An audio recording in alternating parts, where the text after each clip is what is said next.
Hey, Soul Stories fam. We're about to begin a brand new love journey. Comment where you're watching from so we can see that our Soul Stories family is all around the world. Nights in the hospital always carried a distinct smell, antiseptic mingling with the chill of the air conditioning, sometimes pierced by the faint wail of an ambulance siren in the distance. Emily Carter had grown used to that atmosphere during her 3 years as an ER nurse, but tonight her body felt more drained than usual. A 16-hour shift had left her eyelids heavy, her hands trembling each time she jotted down notes in a patient's chart. She was just about to lean back for a few minutes rest when the ER doors flew open. Two men in black suits rushed in, supporting a tall man whose white shirt was drenched in blood. "Oh my God!" Emily gasped, her heart tightening. The man lifted his head.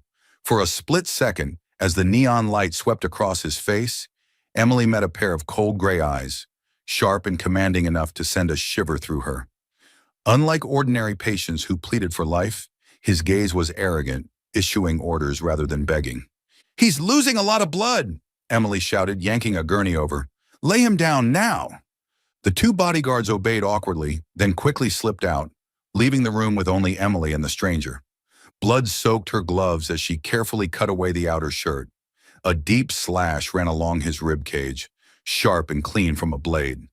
Emily bit her lip, forcing herself to stay calm. Her mind swarmed with questions. Why would someone be wandering at night in this condition? Who had done this to him? And for what reason? "Were you just in an accident?" she asked as she disinfected the wound. The man didn't answer. His chiseled face remained cold as stone, only twitching slightly when the alcohol burned raw flesh. Emily's irritation flared. She was far too exhausted to deal with a silent patient. "You know, you're lucky I hadn't gone home yet.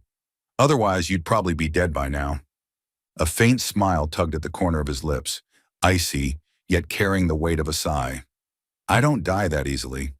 "Yeah, well, your blood is still pouring out like a waterfall," Emily snapped back, her hands swiftly stitching each line.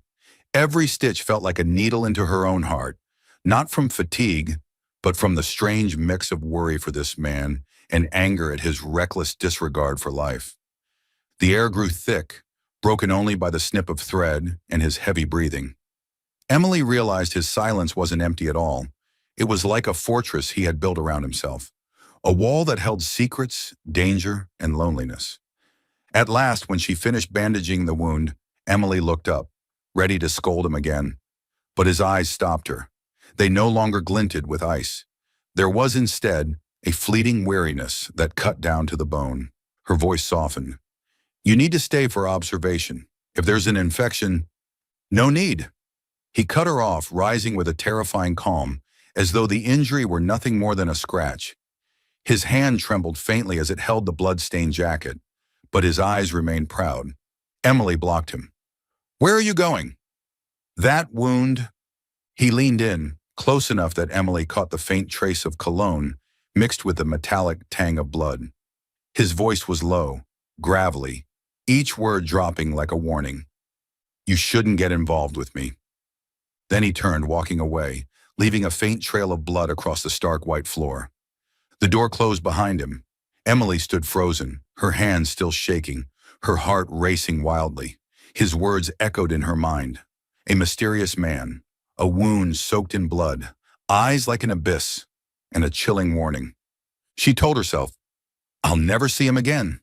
But some vague instinct whispered to Emily that this was only the beginning of a storm far greater than she could imagine. The morning after a shift that felt endless, all Emily wanted was a dreamless sleep. She pulled back the curtains, letting pale sunlight spill into her small apartment. The kettle whistled, the smell of coffee rose, and everything seemed ordinary, until the roar of engines from the street seeped in through every crack. She stepped out onto the balcony with her mug in hand. The quiet street of her old neighborhood had turned into a makeshift military parking lot. 3 glossy black SUVs lined the curb. A van blocked the entrance, and men in suits with earpieces stood in a semicircle around the building. One was sketching on the hood of a car. 2 others scanned the rooftops as if expecting snipers. Her coffee nearly slipped from her hand. "No way!" Neighbors began to peek out. The elderly woman downstairs clutched her fluffy cat and shouted up, "Filming a movie, dear?" Three kids across the street pressed their faces to the window, eyes shining. A middle-aged man kicked his tire, muttering, "Perfect. Morning traffic already, and now the road's blocked." The doorbell rang insistently. Emily threw on a cardigan and opened the door. A man stood straight as a post, mid-30s, suit buttoned with precision, clean-shaven, dark eyes, calm. He gave a slight nod and handed her a business card. "Good morning, Miss Carter. I'm Marcus Hale, private security detail. We're here to protect our boss's savior." A prickling sensation crawled down Emily's spine. "Savior of who?" Marcus looked at her, his voice measured. "Last night, you saved our boss from a serious wound. We reviewed the hospital cameras. There's reason to believe his enemies saw you." "Enemies?" Emily choked. She blinked, catching sight of four more men setting up what looked like a checkpoint at the end of the hall. Her hand tightened on the doorknob. "Do you people think I'm the heroine of some action movie?" Marcus's expression didn't change. "Not a movie. Minimal protocol." "Your minimal protocol includes what exactly? Ruining the entire block's morning? Jamming up the mail truck? Scaring my downstairs neighbor into a heart attack?" "The mailman has been cleared." "No explosives," Marcus said seriously. "And we gave the lady a new cat carrier as an apology." "Oh, for crying out loud." Emily pressed her forehead against the doorframe.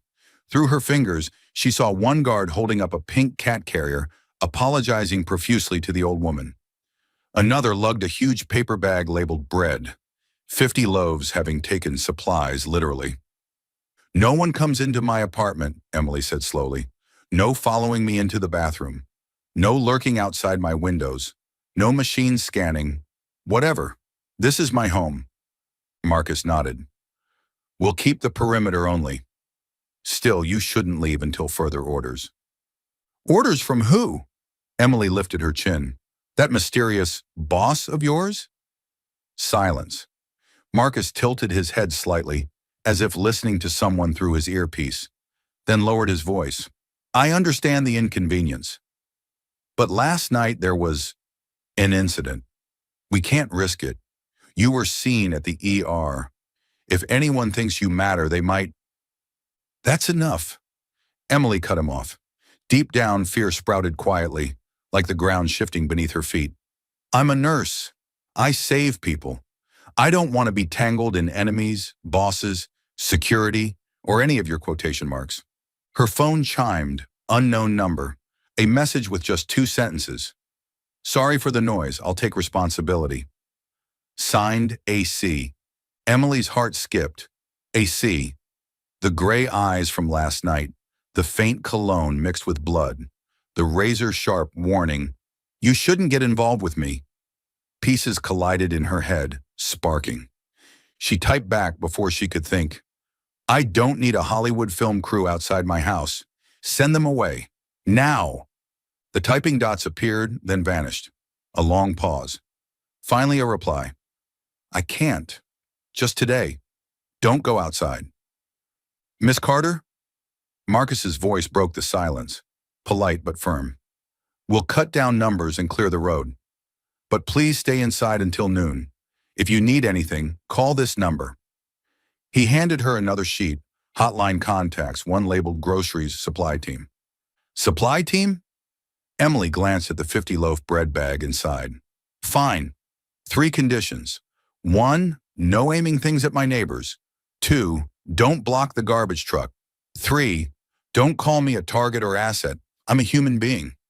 "Understood." Marcus noted it down in a real notebook, as if documenting a peace treaty. "We'll switch terminology to medical client, and—" He hesitated a beat. "Sorry for frightening you." The door shut again. Emily leaned against the wall, listening as the hallway slowly quieted. She looked around her tiny kitchen, the basil growing in a tin can, the porcelain teacups her mom found at a flea market. The ordinary things suddenly felt fragile against the steady footsteps outside. Her phone buzzed again, this time a call, unknown number. She hesitated before answering. "Hello?" A low, husky voice muffled as though through tape. "Are you all right?" Emily's spine snapped straight. You're the man from last night? Silence. On the other end, she caught the sound of a door opening, wind rushing over the microphone. Then his voice dropped, steady and raw. Don't be afraid. I won't let anyone touch you. Who are you? Emily pressed. Who are you really? More silence. When he spoke again, it wasn't a name. I owe you a life. You don't owe me anything. I was doing my job. She bit her lip. But that life of yours is trampling all over mine. A quiet exhale. I'll fix it. Just today. The call ended. Emily stared at the black screen, helpless. There was something in his voice. Not just command, but a scar of exhaustion. The same as last night. And she hated that her heart understood. Noise surged again outside. She pulled the curtain aside. The security team looked less like an invasion now. 3 men at the corners, the van gone. A local cop approached Marcus. Marcus showed him papers.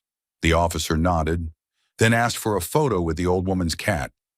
Emily burst out laughing, startled by the sound of it in her own throat. A text from Grace, her best friend, popped up like salvation. Is there a Netflix shoot at your house? Attached was a picture from the street. Emily in her oversized sweater on the balcony, with 3 black dots below like punctuation marks stamped on the road. Not Netflix.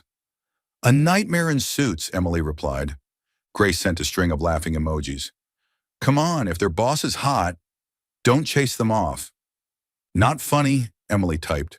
I'm scared, really scared. The cursor blinked. Then Grace's message came. Want to stay at my place?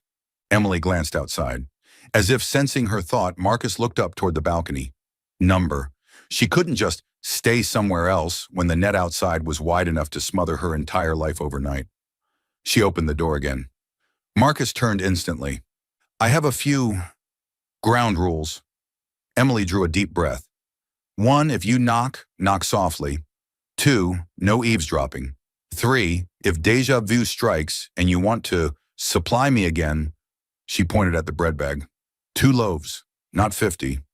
The corner of Marcus's mouth twitched, faint as pencil lead. Understood. 2 loaves. And, Emily added, voice softening, if someone really dangerous comes, what will you do? Stop them before they get close. Marcus met her eyes. No one steps across your door. That's my promise. And my boss's. Your boss, Emily repeated, the metallic taste of last night back in her throat. What kind of man is he? Marcus paused so briefly it almost went unnoticed. A man who pays his debts and doesn't let his people get hurt. The door shut once more. On the mat lay a small package wrapped in brown craft paper. Inside, sterile medical bandages, chamomile tea, and a handwritten note in neat, sharp script. Sorry for the noise. I hope you can get some rest. Emily stood there for a long time, the thin paper trembling in her hand, listening as the street quieted, her heart slowing, then racing again for another reason. She wanted her ordinary life back, but ordinary had slipped from her grasp the moment those gray eyes met hers under the hospital lights. Outside, suited men rotated shifts, movement steady as clockwork. Overhead, the sun slowly pushed light into every corner of the room. Emily closed the curtains, leaned against the door, and finally admitted to herself. The storm had arrived, and it brought an army. She lifted the chamomile tea, sank into a chair, trying to coax herself into sleep. Just before her eyes closed, her phone buzzed once more. The final message of the morning, I will come to apologize in person this afternoon. Emily stared at the 3 letters, a feeling dropping and rippling inside her, like a pebble striking water. Circles spread outward, touching things she couldn't yet name. She turned off the screen. Don't come, she whispered, though no one could hear. Yet deep down she knew. He would, and the next chapter of this storm would open right at her doorstep. That morning, before sunlight had even spilled past Emily's curtains, the small neighborhood was already unusually noisy. People clustered in groups, whispering and pointing, all eyes fixed on one place, her house. Dozens of men in black suits, earpieces clipped in, stood in a strict formation on her porch like a presidential security detail. Emily woke to the commotion, half convinced that a movie crew had arrived to film an action scene. She threw on a coat in a panic and rushed outside. "What on earth is going on?" she blurted, her hair messy, her voice still hoarse from sleep. A neighbor tugged her sleeve and whispered, "Word is, some powerful guy sent them to protect you." "Emily, are you in debt to the mob?" "Oh, for heaven's sake!" Emily groaned, a vein throbbing at her temple. She hadn't even managed to explain before a sleek black luxury car rolled up to the gate.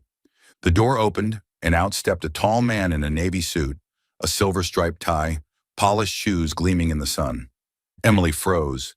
It was the same injured neighbor from last night, but instead of torn shirts and blood stains, he now looked like a figure carved out of power itself, straight from the pages of a business magazine. The crowd hushed, only the sound of wind rustling through the trees filling the silence. "Alexander Cole." Someone murmured his name, and the whispers swelled instantly. "Cole? As in Cole Holdings?" "The finance mogul. He owns half the city." Emily stood rooted to the spot, mouth agape. You're who?" she stammered. Alexander walked toward her, each step shrinking the space between them. When he stopped in front of her, he slid off his sunglasses, revealing cold, steel-gray eyes that seemed endless. "Sorry for keeping it from you," he said in a low, steady voice. "I'm Alexander Cole. And the moment you stitched me up last night, you stepped into my world." Emily frowned, still reeling. "Your world? You mean stocks? Land auctions? Sounds dangerous." Alexander met her gaze. "More dangerous than you think. In my world, every deal can be paid for in blood. I have enemies. And now, because you saved me, they'll come after you." Emily narrowed her eyes, stifling a laugh. "Terrifying. So tell me, how much do you owe the bank that you need an army of bodyguards camped outside my house?" A few guards chuckled under their breath, but quickly stopped when Alexander's gaze swept over them. His lips curved slightly. Was it anger or resignation? She couldn't tell. "You still think this is a joke?" he asked, his voice lower now, tinged with fatigue. Emily crossed her arms at her waist, planting her stance, utterly unfazed by the intimidating entourage. "All I know is that I stayed up all night, stitched up a mysterious neighbor, and woke up to find my house surrounded like an action movie set, only to learn that said neighbor is the city's most notorious tycoon." "You expect me to just believe that?" Something flickered in Alexander's eyes, part surprise, part intrigue. No one in the financial world had ever dared speak to him that way. But Emily was different. She wasn't afraid. She mocked him. He leaned down, his breath brushing her ear. "I don't expect you to believe me right away. But the truth is, I have to keep you safe. It's not a choice. It's my duty." Emily looked up, her wide eyes glimmering with the morning light. She was about to retort, but his gaze stopped her cold. It wasn't just icy command. It carried a trace of worry. Something in her chest rippled unexpectedly. The crowd of neighbors still gawked and whispered. Emily hastily pulled him inside, away from prying eyes. Once the door shut, she pressed her hands against the table and exhaled. "I never imagined I'd be involved with a finance mogul. This is insane." Alexander loosened his tie, sank into her sofa, and closed his eyes briefly. "You can think that. But insane or not, I won't let anyone hurt you." Emily stared at him, her thoughts tangled like threads. Her mind screamed that this was nothing but a nightmare, that tomorrow everything would go back to normal. But her heart whispered that the moment she bandaged his wound last night, her quiet life had changed forever. She sighed, shaking her head. "Your world and mine are worlds apart. I don't believe I can stand in it." Alexander opened his eyes, his gaze sharp yet steady. "That's why I'll stand with you." Rumors spread faster than any fire. Just days after the siege at Emily's house, the financial world buzzed with whispers. Cole has a secret girlfriend, a regular nurse. And those whispers didn't stay confined to luxurious boardrooms. They reached the ears of Ethan Ward, Alexander's greatest rival. Ward didn't believe in coincidences. To him, anyone who appeared beside Alexander Cole could become a pawn on the chessboard. And Emily Carter, with her ordinary background, was the easiest weakness to exploit. Emily noticed it first. On her way to work, she spotted a stranger tailing her, a man in a wrinkled shirt pretending to read a newspaper, but his eyes never left her. At the hospital, someone in a baseball cap sat in the waiting room for hours without ever seeking treatment. Her chest tightened, the very air around her seeming to suffocate. One evening, when she returned to her apartment, Alexander was already waiting at the door. "Someone's investigating you," he said bluntly. "It's Ward. He wants to use you to pressure me." Emily threw her bag onto a chair, exasperated. "I told you from the start. I just wanted a normal life. But you dragged me into your world. So what now?" Alexander's gray eyes didn't waver. "I'm sorry, but there's no turning back now. If I don't want you to become a target, I need to make something public." Emily folded her arms. "And what would that be?" He stepped closer, his voice dropping. "You'll become my girlfriend. In name." For a moment, Emily thought she had misheard.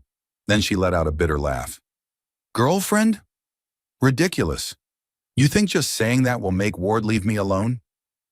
"At the very least, it'll make him hesitate," Alexander replied, his eyes burning with conviction. "To a man like Ward, the women in my life are untouchable territory. If he dares, it's a direct challenge to me." Emily reeled. "You're talking like I'm your human shield." "No." Alexander shook his head. "You're the only one who's ever saved me without asking for anything. You deserve to be protected, even if this is the cost." Emily turned away, her heartbeat stumbling. She wanted to argue, to scream, but deep inside, some fragile part of her trembled at his words. The next day, Emily still went to the hospital.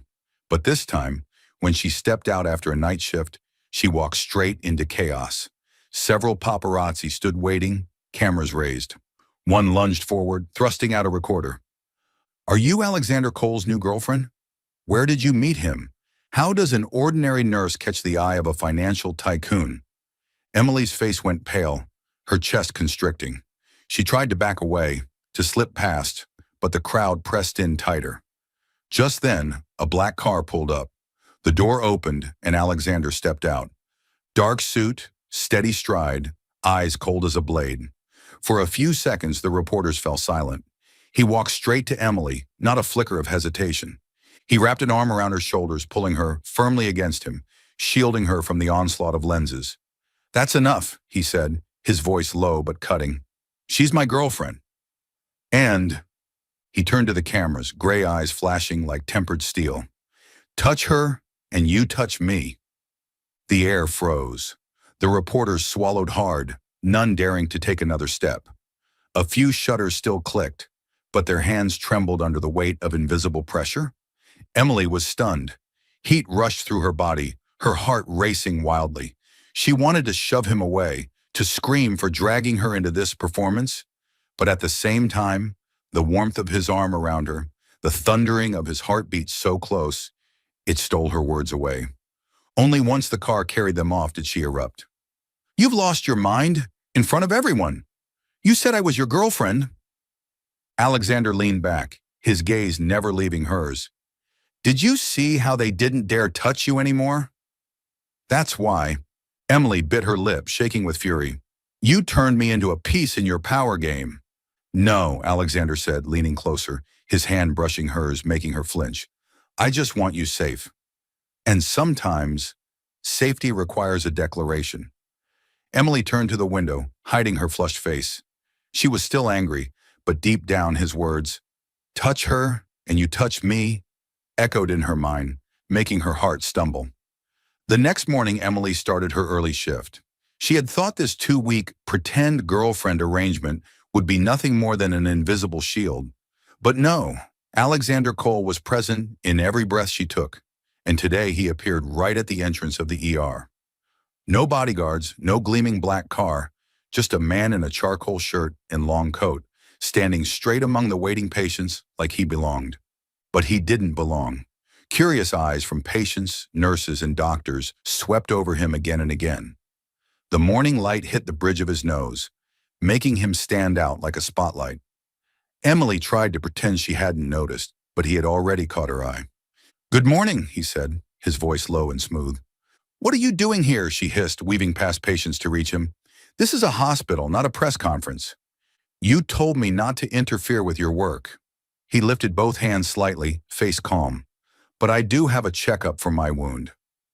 And his voice dropped as he leaned in, his breath brushing her ear. It's also my chance to see you without cameras lurking. Emily's cheeks burned. She spun away. Sit down. Don't draw attention. But how could he not draw attention? Alexander Cole filled out medical forms as though he were signing a multi-million-dollar contract. In the box for marital status, he scrawled 2 words. Taken. Emily snatched the paper from him. What are you doing? This isn't a joke. Not joking, he replied, lips curving slightly.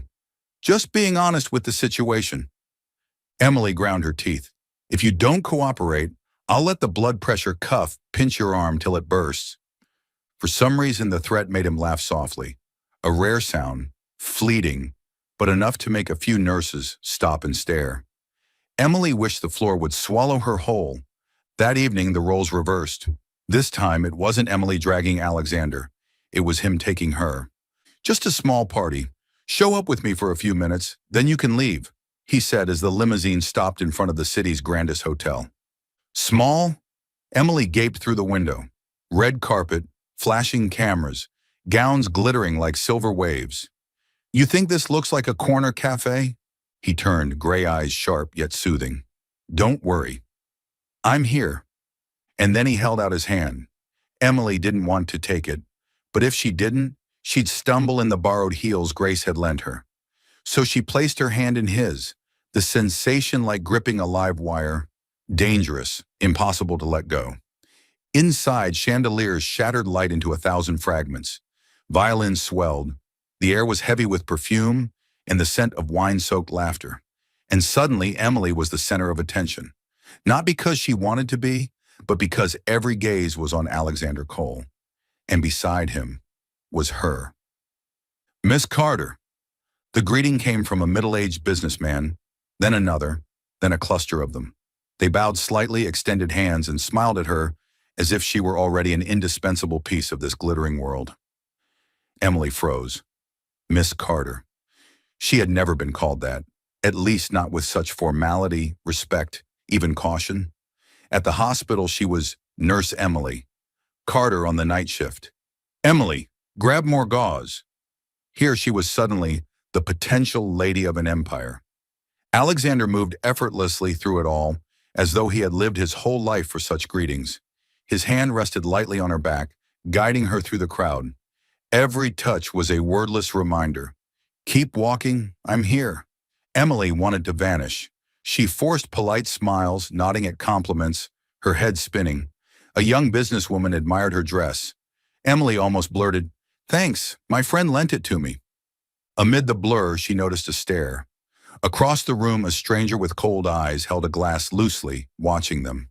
Alexander saw him too, just a glance, but his hand tightened against her back.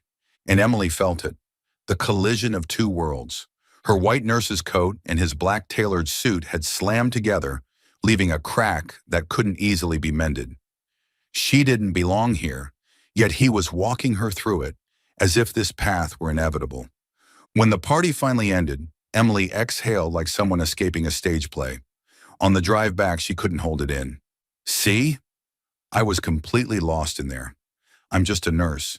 I don't know how to smile like them, how to toast the right way. You were yourself, Alexander cut her off, his voice as firm as steel but his eyes strangely warm. That's what makes you different. They bowed because you stood beside me, but He paused, his tone softening. I bow because you dared to walk in there even though you were afraid. Emily went quiet. Her chest swelled with something sharp and sweet, unnameable.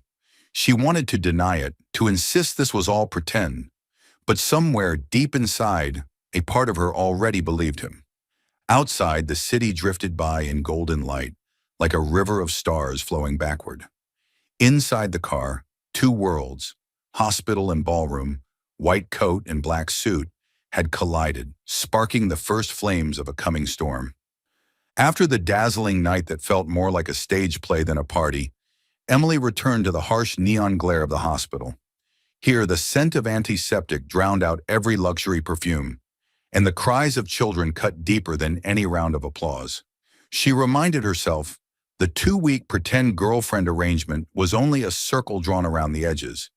At the center, her work, the children, unexplained fevers, those wide innocent eyes was still hers. That morning, the pediatric ward received an unexpected shipment: 2 new ventilators, 3 automatic syringe pumps, and a brand new multi-parameter monitor. The technicians, unboxing them, gasped like kids discovering new toys. "This wasn't in this year's budget," the head nurse muttered, both relieved and uneasy. "Who approved this?" "No one," the warehouse staff chuckled, holding out an invoice stamped, "Paid in full, anonymous donor." In the corner, a small handwritten note whispered, "Don't put up a plaque. If you want to thank me, let the night shift have 10 minutes for tea." Emily froze. Just a streak of ink, but the picture in her mind clicked together. The chamomile tea left at her door, the clipped apologies, the definitive punctuation. She didn't need a signature. She had heard that voice long enough to recognize its traces in silence. At noon, Dr. Patel held a quick meeting in the break room. "Good news," he said, pushing up his glasses, voice rough from lack of sleep. "The NICU has been upgraded, and we've got a small fund for toys in the waiting room." He hesitated, glancing around before lowering his voice. "From someone who doesn't want their name attached." When the room emptied, Emily poured him some water. "Doctor, who do you think did this?" Dr. Patel smiled wearily. "For those who've gone far enough, the name doesn't matter as much as the way they leave." He winked. "But if you see them, tell them Nurse Emily Carter's night shift absolutely deserves 10 minutes for tea." Emily blushed, hiding her smile behind a plastic cup. She neither denied nor admitted, just warmth spreading through her chest, like walking in the rain and suddenly finding an umbrella overhead, without asking. That afternoon, Emily administered medication to a 4-year-old boy named Noah, whose hair was cropped short and who was clutching a plastic green dinosaur. He frowned at the needle, wincing as it touched his skin. Emily blew gently on his hand, telling him the dinosaur was brave enough to sleep without fear of the dark. "Dinosaurs don't sleep," Noah insisted through baby teeth, blinking fast to fight back tears. "Oh? Then what do they do at night?" "They go on patrol," he answered gravely. Emily chuckled, finished bandaging, then straightened, only to be caught by a sweep of light across the floor. She looked up. On the ceiling, tiny stars twirled slowly, blue and purple specks drifting down the walls like meteor showers. The children in the waiting room gasped in chorus. She stepped into the hall. Marcus stood beside a giant cardboard box labeled Galaxy Projector. He scratched his ear, looking unusually sheepish. "Bit oversized," he remarked. Emily put her hands on her hips. "You planning to build an entire Milky Way in pediatrics?" "Originally, the boss picked the smaller version," Marcus said in a low voice, like sharing a secret. "But the sales clerk said the Pro was prettier." "The boss?" she asked, though she already knew. "The man who pays his debts," he answered without blinking. Emily looked back at the stars rolling over the walls, the children craning their necks, parents snapping pictures as their kids finally stopped crying. A whole universe inside one small room. She pressed her lips together, swallowing her thanks. She had made a rule: don't let him spill into her work, but light draws circles you can't control. She typed a message, after deleting it several times. "The ventilators work perfectly. Thanks for the sky." Then sent. Dots appeared, then vanished, as if the man on the other side weighed each word. Finally, chamomile tea at 10 p.m. Don't forget the 10 minutes. Emily burst out laughing softly, tucking her phone away. Her heart didn't flutter like in soap operas. It simply shifted a beat, slowing then quickening, like a runner stumbling on a sudden slope. Night fell, and the hospital quieted. The rattle of stainless steel wheels down shiny floors became the metronome of the shift. Emily walked the ward, hands clasped behind her back. Noah slept hugging his dinosaur, fever cooling. In the waiting area, the artificial sky glimmered, stars working silently, making people forget, for a moment, they were in a hospital. Close to 10 p.m., the head nurse rolled a small tray into the break room. Chamomile tea, butter cookies, and a note. 10 minutes. Orders from the benefactor. A smiley face scribbled at the end. Emily hesitated, then carried the tray down to a quiet corner in the first-floor lobby. She set it on the table, leaned back. The overhead yellow light softened everything. Fatigue draped over her like a heavy blanket. 10 minutes, and she whispered, closing her eyes. She didn't know when she drifted off, only that when she woke, a blanket covered her shoulders. It was a thin gray blanket, smelling of night air mixed with a familiar trace. Clean, deep, faint but persistent. Across from her, Alexander sat, hands clasped, eyes fixed on the revolving doors. His coat was still on, his tie gone, his shirt sleeves rolled up, just as they had been that morning. His face was less rigid. Beside him rested a small paper bag, the edge of a box of bandages peeking out. "When did you get here?" Emily pulled the blanket tighter, propping herself up, her voice unable to hide its fluster. "Just before you fell asleep," he murmured. "Marcus is outside. I didn't enter staff areas." He dipped his head slightly, as though needing to mark the boundary. "I only put the blanket on." "Exactly 10 minutes, she noted, glancing at the clock. "Impressive timing." "I asked security to warn me when time was nearly up," he said, the faintest smile crossing his lips. "Don't tell the head nurse." Emily let out a soft laugh, then silence settled again. The night lobby was tame as a cat fed well. The automatic doors opened and closed soundlessly. The clock ticked in drops. In that hush, she found herself watching him longer than usual. No chandeliers, no red carpets, no businessmen bowing. Just a man sitting quietly, back straight by habit, eyes locked on doors by another habit, the habit of waiting. "You don't have to do this," she said softly. "The donations, the machines, the stars, even the blanket." "There are things I can't not do," he replied. "Not because I'm good, but because I know what it's like to wait for a door that never opens. I hate that feeling." "You've waited before?" The question slipped out and hung between them. He looked down at his hands. Clean, unscarred knuckles. But she remembered the faint scar under his eye, the pale line on his cheekbone. "I have," he said. Then he raised his gaze. Gray eyes no longer cold, only deeper. "And when I can, I want to keep someone else from waiting." Emily wasn't one to melt over pretty words. Her job had taught her to distinguish between comfort and a bandage. But tonight, his actions, the things without plaques, ribbons, or cameras, spoke louder than he did. She felt herself soften in the very place she thought unbreakable. "The chamomile's cold now," she said, trying to steady her voice. "Cold tea doesn't change its effect." He shrugged, mimicking her own nonchalant tone.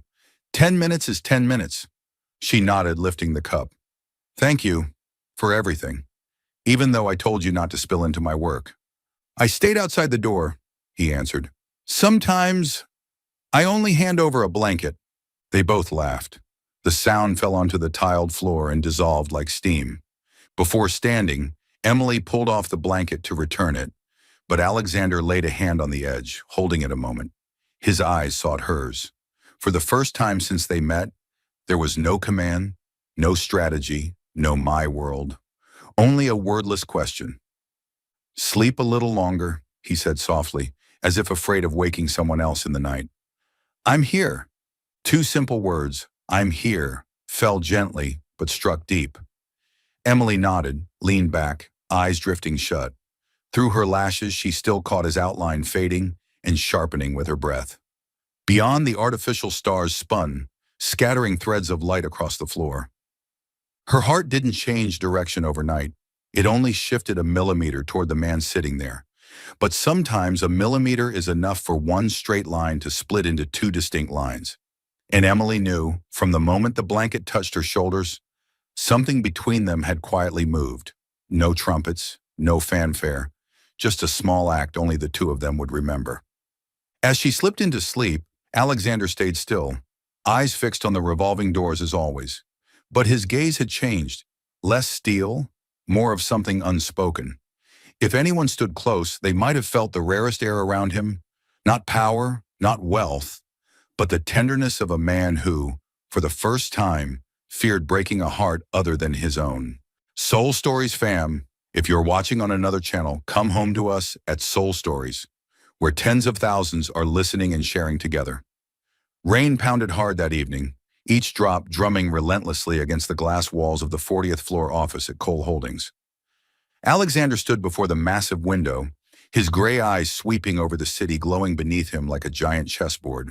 But tonight, that chessboard wasn't still. The phone in his hand had rung 3 times already, always with the same unfamiliar, steel-cold voice. If you want to see her again, bring the contract. The Riverside property must belong to Ward. Emily had vanished right after her afternoon shift. She was supposed to meet Grace for dinner, but never made it to the restaurant. When Marcus reported the news, Alexander felt as though an iron hand had closed around his chest. This wasn't the first time the real estate mogul had faced threats, but it was the first time anyone dared touch the circle he had drawn around someone he swore to protect. Marcus set the recorder on the desk. They used a burner phone, but in the background, train horns, likely near the old docks. Alexander didn't respond. His fingers tapped slowly against the glass, his eyes fixed on the city lights beyond. Ward, you've gone too far. Emily woke in the dimness of an abandoned warehouse. The air reeked of damp wood and rusted metal.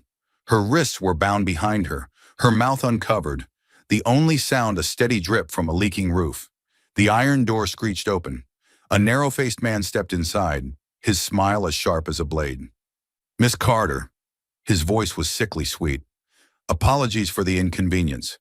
We only want a little cooperation from your boyfriend. Emily swallowed hard.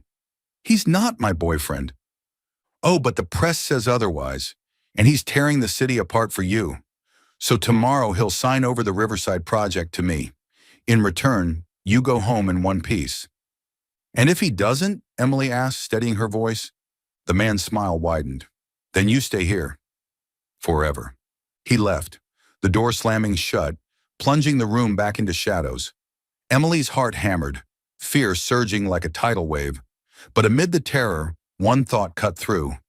If Alexander signed, he would lose everything. If he didn't, a guard's phone buzzed.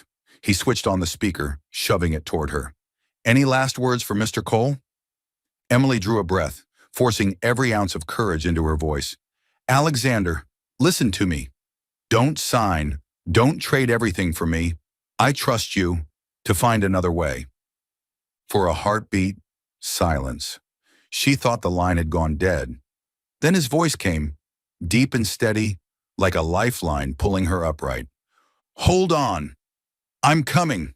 The guard snorted, cutting the call.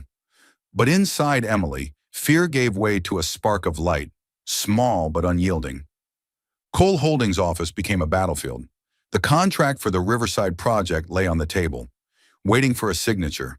Advisors crowded around, urging, It's just one project, Mr. Cole. Sign it. Get her back. Alexander sat unmoving. His gray eyes looked carved from ice, but beneath them churned a storm. He had lost deals before, sacrificed opportunities. However, Emily was not a deal to be bargained with. He remembered her words, I trust you. That trust wasn't something he would betray with ink on paper. No signature, he said, voice razor sharp. Ward wants to corner me? He'll see the consequences. Marcus nodded, his own eyes flashing with determination. We've narrowed it down to 4 warehouses near the docks. Vehicles are ready. Alexander rose, pulling on his long coat. Every movement was like a blade being unsheathed. Prepare. I'm going. Boss, let us... Marcus began. No. Alexander cut him off. Ward wants me, not you. And Emily, she's inside my circle. No one else touches it. Inside the warehouse, Emily sat against the wall, straining to hear the shuffle of footsteps outside. Her heart pounded wildly, a mix of terror and hope. Suddenly, the iron door burst open. Flashlights cut through the dark, accompanied by a sharp command. Drop your weapons. The snap of guns cocking echoed chaotically. Emily flinched, but then a figure surged forward, swift and decisive, as though even the air made way for him. Alexander. Time slowed. He disarmed one man with a twist, floored another with a single strike. Marcus and the security team stormed in behind him, clearing the room in minutes. When the chaos stilled, Alexander knelt and untied Emily's wrists. You, you actually came, she whispered, her voice trembling, eyes shining with tears. Did you think I'd let them keep you? His gray eyes burned like fire. No one has that right. She wanted to scold him for being reckless, to scream from the fear, but the words stuck in her throat. Instead, she whispered, I told you not to sign. And I didn't, he answered, his warm hand closing over hers. Because I trust you, the way you trusted me. Emily felt tears rising, not from fear, but from the way her heart, knocked off course long ago, had suddenly found its path again. And that path, she knew, led straight toward the man in front of her. Outside, sirens wailed, red and blue lights flashing across the rain-slicked ground. In the space between wind, water, and racing breath, two worlds that once seemed irreconcilable touched in a silent vow. Nothing and no one could force them to let go. The wind howled across the docks, carrying the sting of salt, rust, and bone-cutting cold. The night was ripped apart by the floodlights from black vehicles surrounding the warehouse. Inside, between towering rows of wooden crates, came the sound of pounding footsteps, metal clashing, and ragged breathing, the rhythm of a battle. Alexander surged forward like an arrow loosed from its string. From the moment Emily had been bound in that dark room, he had no choice but to enter himself. Marcus and the security team secured the perimeter, but inside, Alexander wanted to face Ward and his men directly. Cole! Ethan Ward's mocking laugh echoed off the cavernous walls. Of course, you couldn't let others fight for you. Still playing the hero, aren't you? Alexander didn't answer. His fist cracked against the nearest thug, sending the man's gun clattering to the ground. He pressed deeper, each step leaving bloody prints. His old wound, torn open again. Emily, tied to a chair, cried out, Alexander! Don't! Ward pressed a knife to her throat, eyes glittering with contempt. The contract, Cole. Sign it and I'll give her back. If not... Alexander stopped, breath coming heavy, but his voice was so cold it silenced the entire warehouse. You don't understand, Ward. There are things I can sell, and there are things I can throw away. But this woman, she's not on that list. Ward faltered, then sneered. This woman? She's just a nurse. Don't make me laugh. Precisely because she's ordinary, Alexander said, eyes locked on Emily. She's real. More real than everything you and I fight over out there. In the split second of Ward's distraction, Alexander lunged. The blade sliced across his arm, leaving a searing trail of blood, but he knocked the weapon free. The knife clanged across the floor. Emily squeezed her eyes shut, her heart plunging into darkness. Chaos erupted, blows landed, wood splintered, groans filled the air. Alexander fought like a cornered beast, pouring every ounce of strength into shielding Emily. He thought of no escape, no strategy, only of putting himself between her and every strike, every blade. At last, Ward hit the ground, blood trickling from his lip. Alexander staggered, one hand clamped to the wound in his abdomen, the other trembling as he tore away Emily's ropes. You're bleeding too much, Emily sobbed, pressing her palms to the gash, her hands flooding with crimson. Why do you always have to make yourself the shield? Do you think you're immortal? Alexander's lips twisted into a pained smile. Not immortal, but at least now I know I'm worth your worry. The words broke her. Tears streamed down her cheeks, soaking his collar. You idiot. If you die, then How am I supposed to go on? His shaking hand brushed her face, feather-light. Then you'll go on. Because you're stronger than you think. No, I don't want to be that strong. I just want you alive, Emily cried, clinging to him as if her grip could hold back the life draining from him. Outside, Marcus and the team burst in. Ward was dragged away in chains, but Emily barely saw. The world had blurred to the man collapsing against her shoulder. Get the boss out now, Marcus ordered. Two guards lifted Alexander, but he clung to Emily's hand, his fading eyes still glinting with strange pride. See, he whispered, I didn't sign a thing. I chose you. Emily bit down on her lip, choking on her own sobs. Stop talking. Save your strength. Rain lashed their faces as they stumbled from the warehouse, mingling with blood and tears. Emily held him tight, trying desperately to staunch the wound. Her heart pounded wildly, fear consuming everything.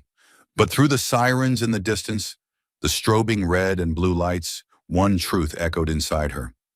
This man had risked everything, not for a project, not for power, but for her. And Emily's heart, despite the terror, despite the fury, had fallen out of step, forever bound to his from that moment on. The scream of an ambulance siren tore through the rainy night, its red and blue lights flickering across puddles in broken shards of color.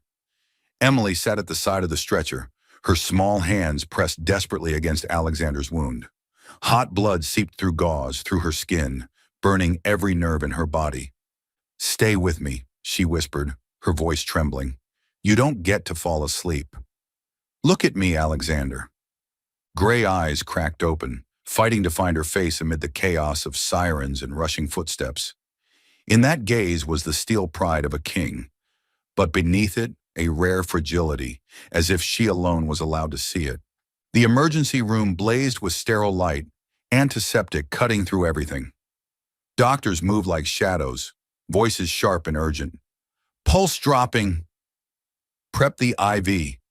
Emily wasn't on duty tonight, but she refused to leave. "I'm a nurse. Let me help," she said quickly, and no one dared argue. Her hands trembled as she cut away the blood-soaked shirt, but her eyes burned with fierce resolve. When the doctor stitched the deep gash across his abdomen, Emily sat by his side, wiping sweat from his forehead.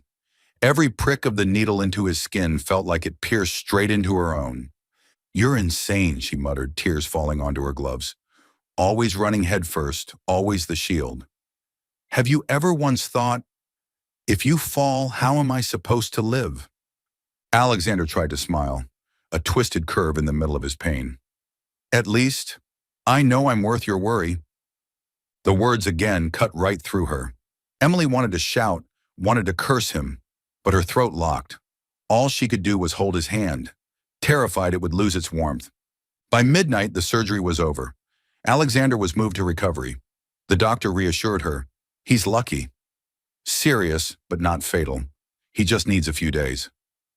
Emily stayed by his bed, carefully replacing the bandages, just as she had on the night they met. The warm yellow light softened his sharp features, making him look less like a tycoon, more like a man exhausted by battle. She whispered, "Do you remember? The first night I did this for you? You told me not to get involved. And now—" His gray eyes opened slowly, storm-swept but calm.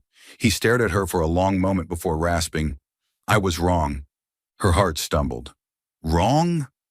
I could lose everything," he said, each word etched into the air. "But I can't lose you." The room fell silent, so quiet she could hear the heart monitor beeping steadily and sure. Each beat punctuated his vow. Tears spilled hot down her cheeks. Emily wanted to argue, to put distance back between them, but the truth swelling inside her was impossible to deny. She loved him. She had loved him from the moment he walked into the hospital bleeding, cold, impossible, and unforgettable. "Alexander," her voice cracked. He lifted a hand, slow and weak but unyielding, closing around hers. "I don't know how to love like a normal man. All I know is how to protect, how to shield, sometimes clumsy, sometimes too hard. But if you'll let me—" His breath shuddered. "I want to learn. For you." Emily didn't answer with words. She bent down, tears wetting his cheek, and whispered, "Me too. I don't know when it happened, but I love you too." The distance between them closed. The kiss was soft, trembling, but real. Not a performance for the cameras, not a shield against enemies, but the truth of two hearts that had stopped lying to themselves. The hospital lights blurred.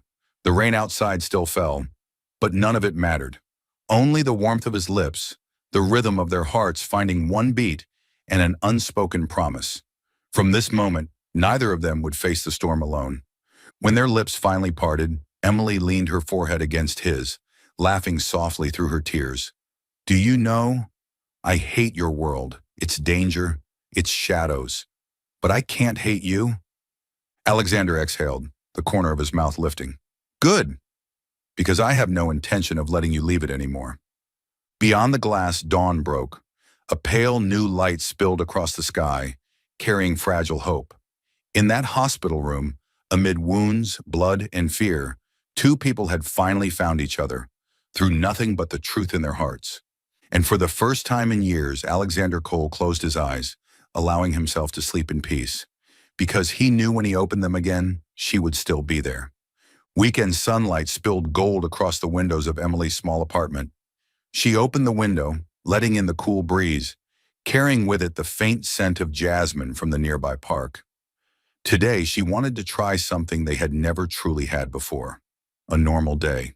No contracts, no bodyguards, no press conferences, she declared. Just us. Alexander looked at her, half surprised, half amused. And what will we do? Eat ice cream, go see a movie, then cook dinner. Like any other couple. The little ice cream shop down the street buzzed with laughter. Emily picked a vanilla bar coated in chocolate, while Alexander went for mint. The sight of a powerful Tycoon sitting on a plastic chair, carefully spooning ice cream, made Emily burst out laughing. When he spotted a smudge of ice cream on her nose, Alexander chuckled, then leaned down unexpectedly and wiped it away with his finger. You're so adorable. You make me forget how to breathe. Emily blushed, her heart racing, but she didn't argue. Instead, she playfully bit down on her spoon, letting his gaze linger on her, hotter than the summer sun. Inside the movie theater, the dim glow wrapped around them. On screen, the leading man stumbled through a confession, and for the first time in his life, Alexander leaned close and whispered, "Should I copy him?" Before Emily could answer, his hand found hers in the dark. Fingers laced, squeezing gently. Her heart pounded. When the screen flared bright, the light fell across his angled face. So close she could feel his breath. A clumsy brush of lips turned into a deeper, lingering kiss, hidden in the low hum of the audience's laughter. Emily leaned against his shoulder, realizing she had never felt so utterly belonging to someone as she did in that moment. That evening, Emily's small apartment rang with laughter as Alexander fumbled in the kitchen. He spilled water 3 times, chopped onions until his eyes watered red. Emily wiped the counter, teasing, "The real estate king, defeated by an onion." He slipped his arms around her waist from behind, his voice warm against her ear. "I'm not defeated. I just needed an excuse to be this close." Emily froze, her body heating. His breath fanned the back of her neck, his hands steady on her hips. Suddenly, knives and cutting boards blurred into a backdrop for something else. Desire. She turned, lips brushing his. At first it was soft, tentative, but neither could hold back. Alexander pressed her gently against the counter, his hands sliding across her back, while Emily clutched his shirt. The kiss deepened, fierce and unrestrained, making up for all the restraint they had held until now. Dinner ended late. Candles burned low, leaving the room in a soft, golden haze. Emily tidied up while Alexander stood still, watching her, not as a man of power, but as a man consumed by want. "You know," he murmured, stepping closer, "all day I've been thinking about this moment." Before she could react, he bent down and swept her into his arms. Emily laughed in surprise, wrapping her arms around his neck. Alexander carried her toward the bedroom, each step deliberate, certain. The door closed. In that small room, a nurse and a Tycoon finally met as equals. Candlelight spilled in, illuminating touches, lingering kisses, whispered words between gasps. That night, they weren't the fake girlfriend and the powerful mogul. They were simply a man and a woman who had found each other after the storm. Distance dissolved, leaving only closeness, breath, and the rhythm of 2 hearts beating as one. The next morning, Emily woke in the circle of his arms, her hair spread across his chest. He was still asleep, his face unguarded, softer than she had ever seen. She traced his sharp features, now smoothed by rest, like something out of a dream. She smiled and whispered, "So this is what normal feels like, and it's perfect." Alexander stirred, his arm tightening around her. "For me, normal means you." And in that instant, Emily knew, no matter how violent the storms outside, they had found a rare peace within each other's embrace. The grand hall of the financial center glittered under chandeliers, crowded with black suits and elegant evening gowns. Reporters pressed together along the red carpet, cameras flashing nonstop. Everyone waited for the annual appearance of Alexander Cole, the most powerful real estate mogul in the city. But tonight, no one expected what he would bring. The doors opened. Alexander strode in, steady and commanding as always, his tailored suit flawless. But at his side, holding his hand tightly, was Emily Carter, in a simple pale blue dress. No sparkle, no extravagance. Whispers rippled instantly. "That's the nurse? I can't believe he brought her. A tycoon and an ordinary nurse?" Emily's heart pounded so hard she thought it might break free from her chest. She could feel every pair of eyes on her, weighing, doubting. But Alexander's grip tightened around her hand, steadying her steps with strength that felt unshakable. He stopped in the center of the hall, the light falling across his sharp, calm face. When silence finally fell, his voice carried deep and clear. "This is Emily Carter, the only woman who belongs to me. And if anyone thinks they can touch her, they touch me." The air froze. Businessmen bowed their heads. None dared to laugh. Cameras flashed again, but not to search for scandal. They captured the moment when a king of finance openly bent his pride to love. Emily gazed at him, tears shimmering in her eyes. In that moment, she knew this was no act, no shield. This was love placed in the open, in the brightest light, no matter the cost. When Alexander brought Emily home to meet her parents, they were hesitant. They knew his reputation, the rumors of ruthlessness in his empire. Her mother clutched Emily's hand, whispering nervously, "My daughter, are you sure? His world is too dangerous." Alexander dropped to one knee before her, his voice steady as steel. "I will protect her with everything I have. If I ever break that promise, I accept the judgment of this family." Emily's father looked him in the eye. In those storm-gray eyes, he saw not only power, but a love so fierce a man would risk his life to shield it. At last, he sighed and smiled. "Then, make my daughter happy." Emily's eyes brimmed as she embraced her parents. For the first time, she felt acceptance, not just from her family, but from fate itself. Their wedding was simple but warm, not a gilded ballroom, but a garden bathed in golden afternoon light. White and soft blue blossoms lined the path. Emily's colleagues, Alexander's trusted partners, and both families stood together to witness. Emily wore a light, flowing gown, her hair adorned with simple flowers. When she reached him, she looked up and saw not the cold mogul, but a man trembling with the weight of giving away his entire life. "Do you," the minister asked, "choose to walk beside him through storms and through peace?" "I do," Emily whispered, her voice shaking but firm. Alexander lowered his forehead to hers. "And I do. Even if I lose everything, I cannot lose you." Applause erupted. Confetti burst like fireworks. But in their world, only one thing existed, the long kiss sealed in cheers, a vow written forever. A few months later, morning sunlight spilled into their new home, not extravagant, but filled with warmth and laughter. In the kitchen, Emily wore an apron, carefully brewing coffee, the scent mingling with the softness of the day. From behind, warm arms wrapped around her waist, Alexander rested his chin on her shoulder, whispering into her ear, "The day you bandaged me." He paused, lips brushing her hair. "You bandaged my whole life." Emily shivered, half laughing, half moved. She turned to wrap her arms around his neck, eyes misting. "Then let me keep doing it. Because I'm not just your nurse. I'm your woman." Alexander smiled, a smile no longer cold but filled with peace. He bent down to kiss her, sweet as the morning coffee in her hands. Outside, the city roared on. But in that small kitchen, in the scent of coffee and the strength of their embrace, Alexander and Emily knew they had found a power greater than all others, love. Thank you for being part of Soul Stories. If you're listening on another channel, come back to the official home so you can continue our love journeys together with the Soul Stories family.